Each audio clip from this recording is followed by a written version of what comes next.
भाभी प्लीज़ बताओ ना कैसे लगी आपको कोमल। पसंद आई होगी ना।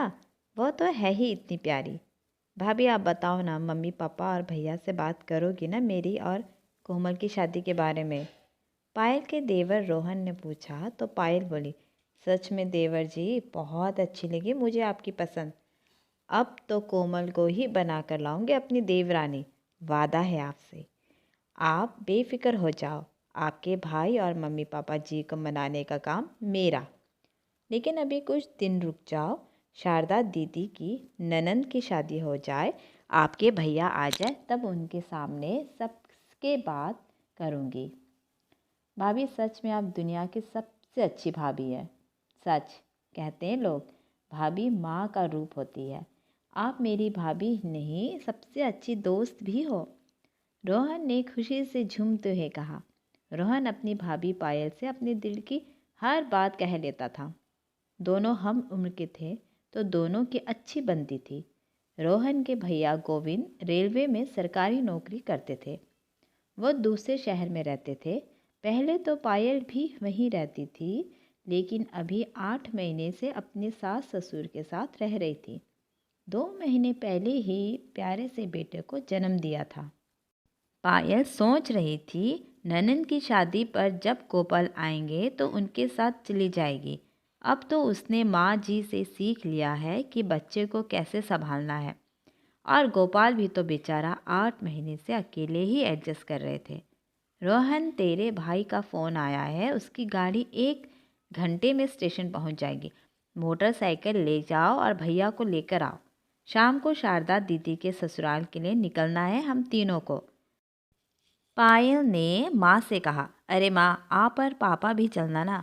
दीदी की सास ने आप दोनों को लाने के लिए भी कहा है। दिमाग तो ठीक है, बेटी के घर का पानी भी पियो तो नर्क मिलता है।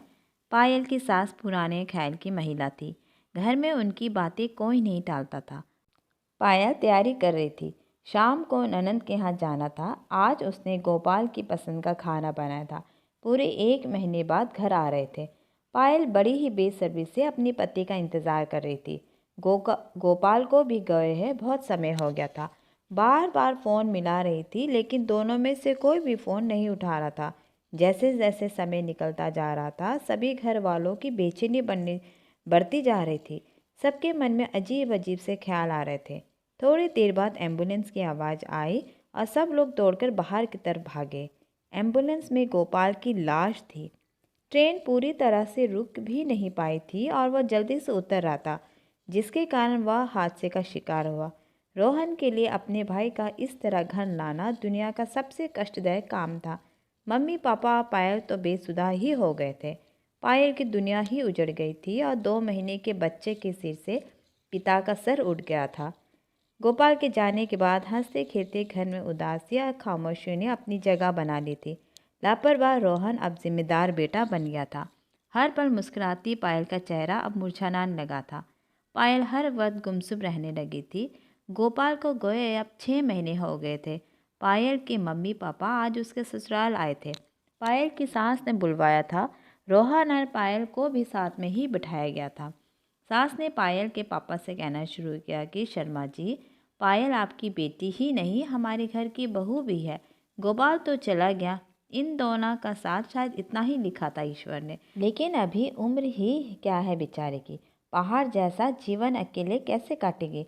इसलिए मेरा तो यही फैसला है कि पायल को इसके देवर के साथ बिठा दो। आपको सिर्फ बताने के लिए ही बुलाया गया है।